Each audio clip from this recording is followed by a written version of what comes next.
और राशिफल जानने के क्रम में आज आप सिंह राशि का फल जानेंगे कि सिंह राशि की क्या स्थिति है 2026 में ग्रह चक्र के अनुसार। जिनकी कुंडली है उनको तो मालूम है कि मेरी सिंह राशि है, लेकिन जिनका जन्म समय ज्ञात नहीं है वो अपने नाम के प्रथम अक्षर से अपनी राशि जान सकते हैं। इसलिए हमने प्रथमाक्षर जो है वो ऊपर अंकित किया है, जैसे मा, मी, मू, में, मो, टा, टी, टू, टे, ये 9 अक्षर जो हैं वो सिंह राशि में आते हैं। मौ से जैसे मदन हो गया, इस तरह से स्वर और अक्षर दोनों को मिला करके चलना चाहिए। म जो अक्षर है अधिकांशतः जो है वो सिंह राशि में ही आता है। इसलिए हमने क्या किया कि सिंह राशि का जो नंबर 5 है उसको प्रथम स्थान में लिख दिया और दूसरे ग्रह को किस राशि में कौन सा ग्रह है उसमें अंकित कर दिया। सबसे पहले हम चलें, जो सबसे स्लो ग्रह है, जो धीमे चलने वाला ग्रह जो शनि है, जो एक राशि पर 2.5 वर्ष तक चलता है, उसका विचार करें तो आप देखेंगे शनि कुंभ राशि पर थोड़े दिन के लिए है, फिर वो मीन राशि पर चला जाएगा। यानी दोनों ही स्थिति में शनि जो है वो सिंह राशि के लिए समर्थन नहीं कर रहा है। आरंभ के दिनों में व्यवसाय में रुकावट, आर्थिक परेशानी, दाम्पत्य जीवन में मधुरता की कमी, अगर कोई मित्रता भाव रखता है उसमें भी थोड़ी परेशानी, वैमनस्यता।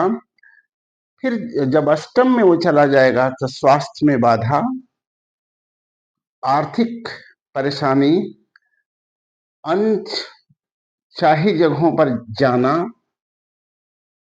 रुकावटें,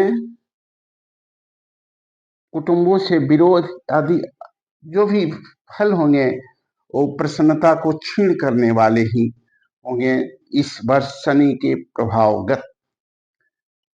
फिर दूसरा जो प्रभावकारी ग्रह है जिसकी गति जो है वो एक वर्ष में एक राशि को परिवर्तित करता है वो है बृहस्पति। बृहस्पति सिंह राशि के लिए मई तक अनुकूल है, अर्थात एकादश भाव में बृहस्पति है वो धन के लिए अपने इनकम के लिए सपोर्ट करेगा। विद्यार्थियों के लिए पढ़ाई लिखाई के लिए भी वो सपोर्ट करेगा, अर्थात उनकी रुचि भी रहेगी, सफलता भी मिलेगी। जिनका उम्र शादी करने लायक हो गया है उनकी विवाह की भी संभावना उत्पन्न करेगा ये ग्रह।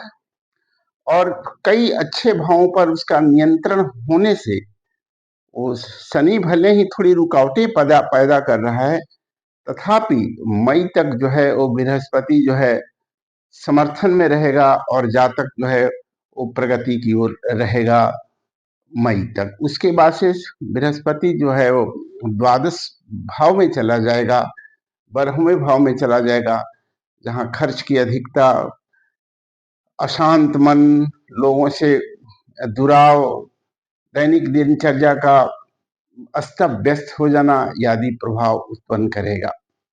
ये बृहस्पति का हो गया। आप देखेंगे केतु लग्नगत ही है, प्रथम भाव में ही है, तो सिंह राशि वाले जातक को अपने स्वास्थ्य के ऊपर भी थोड़ा ध्यान रखना पड़ेगा। केतु पितात्मक ग्रह है, लग्न में है, तो क्रोध गुस्सा आदि पर नियंत्रण करना पड़ेगा।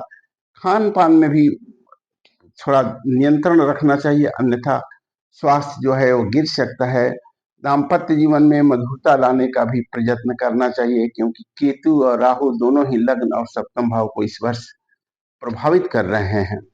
अर्थात कुल मिलाकर के सिंह राशि का जो है वो शुभाशुभ है, कहीं शुभद है कहीं शुभ नहीं है। अब चलेंगे सूर्य से, अगर विचार करेंगे महीने के लिए, तो सूर्य जो है वो 15 अक्टूबर से 15 नवंबर तक इस जातक के लिए शुभद रहेगा। फिर 15 जनवरी से 15 फरवरी तक छठे का सूर्य है वो शुभद रहेगा। और उधर मई से लेकर के जुलाई तक 2 महीने में 15 मई से 15 जुलाई तक सुबह रहेगा। सुबह महीने में कोई नया काम शुरू किया जा सकता है, यात्रा किया जा सकता है, व्यवसाय शुरू किया जा सकता है, सफलता के लिए कोई नए प्रयास किए जा सकते हैं, क्योंकि ये महीना जो है वो सिंह राशि के लिए प्रत्येक वर्ष शुभ रहता है। और पिछले महीने का एक चिंतन करना चाहिए कि गत वर्ष इस महीने में क्या कैसा था।